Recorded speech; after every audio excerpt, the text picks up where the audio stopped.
નમસ્તે મિત્રો, મારી યુટ્યુબ ચેનલ અલકા સોરઠિયામાં આપનું સ્વાગત છે। આજે આપણે બનાવીશું જાદરિયું, જે આપણી ટ્રેડિશનલ સ્વીટ ડિશ છે, જે ખૂબ જ ટેસ્ટી બને છે। મેં અવારનવાર સાંભળેલું છે કે જાદરિયું સોફ્ટ બનતું નથી, તેમજ કોરું કોરું બને છે। તો આજે હું સોફ્ટ તેમજ ટેસ્ટી જાદરિયું કઈ રીતે બને તે બતાવવા જઈ રહી છું। તો ચાલો બનાવીએ જાદરિયું। મિત્રો, મારી આ રેસીપી સારી લાગે તો લાઈક કરી આપના ગ્રુપ્સમાં શેર કરજો, તેમજ આવી અવનવી રેસીપી જોવા માટે મારી ચેનલ સબસ્ક્રાઈબ કરીને બાજુમાં આપેલ બેલ આઇકોન પ્રેસ કરી લેજો, જેથી તમને મારી નવી રેસીપીના નોટિફિકેશન મળતા રહે। જાદરિયું હંમેશા ઘઉંના પોકમાંથી બનાવવામાં આવે છે। મેં અહીંયા 1.5 કપ પોકનો લોટ લીધેલ છે।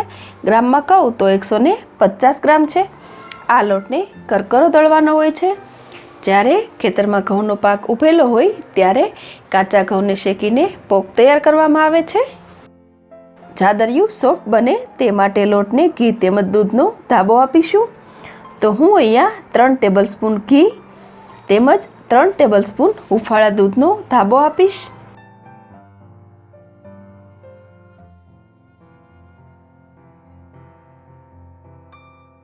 બરાબર મિક્સ કરી લઈશું।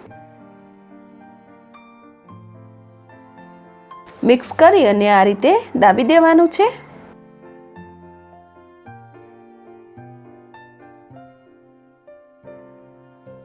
પંદર મિનિટ્સ માટે રેસ્ટ આપી દઈએ। આ પ્રોસેસ કરવાથી આપણું જાદરિયું ખૂબ જ સોફ્ટ તેમજ ટેસ્ટી બને છે। 15 મિનિટ્સ પછી ધાબો દીધેલા લોટને આપણે ચાળી લઈએ। આ લોટને ચાળવા માટે મેં સ્ટીલનું મોટું પોળું વાસણ લીધેલ છે, તેમજ આ લોટને ચાળવા માટે આપણે જે ઘઉં ચાળવા માટે આંક યુઝ કરીએ તે નેટ લીધેલ છે। જાદરિયું બનાવતી વખતે આ પ્રોસેસ અત્યંત આવશ્યક છે। આ રીતે નેટમાં ચાળી લેવાથી જાદરિયામાં લમ્સ રહી જતા નથી। તો આપણે આ રીતે બધો જ લોટ ચાળી લેવાનો છે। મેં અહીંયા ધાબો દીધેલો બધો જ લોટ ચાળી લીધેલ છે। હવે આપણે પાઈ બનાવીએ। તે માટે મેં એક પેનમાં 4 ટેબલસ્પૂન ઘી તેમજ 100 ગ્રામ દેશી ગોળ લીધેલ છે। મેં અહીંયા દેશી ગોળ લીધેલ છે, પરંતુ મનપસંદ કોઈ પણ ગોળ લઈ શકાય। સ્ટવની ફ્લેમ મીડિયમ રાખીને સોફ્ટ પાઈ તૈયાર કરવાની છે। આ પાઈ તૈયાર કરતી વખતે ખાસ ધ્યાન રાખવાનું છે કે આપણે જે પાઈ લઈએ તે ખૂબ આકરી ન બને, નહીંતર આપણું જાદરિયું કડક થઈ શકે।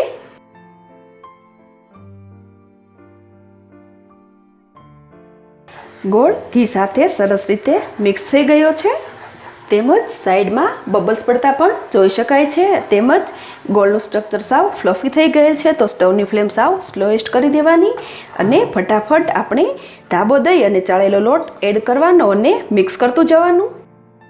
હવે હું સ્ટવની ફ્લેમ ઓફ કરી દઉં છું। ગોળની પાઈ આટલી જ લેવાની છે। જો પાઈ થોડી વધુ આવે તો જાદરિયું કડક થઈ શકે, માટે પાઈ લેતી વખતે આ વાતનું ખાસ ધ્યાન રાખવાનું છે।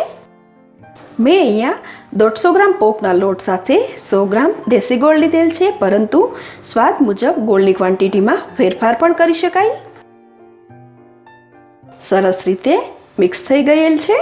આ જાદરિયાને આ રીતે છૂટું રાખી શકાય, તેમજ પ્લેટમાં ઢાળી અને ક્યુબ્સ પણ બનાવી શકાય। તો આપણું આ જાદરિયું તૈયાર છે।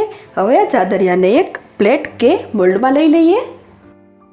મેં આ જાદરિયાને એક મોલ્ડમાં ટ્રાન્સફર કરી લીધું છે। પ્રેસ કરી અને વ્યવસ્થિત સેટ કરી લઈએ।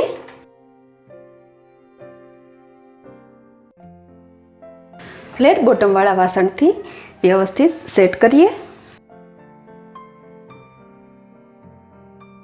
તો મિત્રો, તૈયાર છે આપણું જાદરિયું। થોડીવાર ઠંડુ પડવા દઈએ। ઠંડુ પડી ગયા બાદ કાપા મૂકી અને ડ્રાયફ્રૂટ્સથી ગાર્નિશ કરીશું। આ જાદરિયું તેમજ ગરમા ગરમ કઢી ખાવાની ખૂબ જ મજા પડે છે। જાદરિયું હંમેશા કઢી સાથે સર્વ કરાતું હોય છે। સરસ મજાની સરગવાવાળી કઢી કઈ રીતે બનાવી તેની રેસીપી મેં અગાઉ શેર કરેલી છે, તેમજ આ રેસીપી સાથે હું લિંક પણ આપું છું। આઈ હોપ જાદરિયું બનાવવાની મારી આ રેસીપી આપ સૌને ખૂબ જ પસંદ પડશે। તો તમે પણ આ રીતે ટ્રાય કરજો, અને મારી આ રેસીપી સારી લાગે તો લાઈક કરી આપના ગ્રુપ્સમાં શેર કરજો। ફરી મળીશું નવી રેસીપી સાથે। Thanks for watching.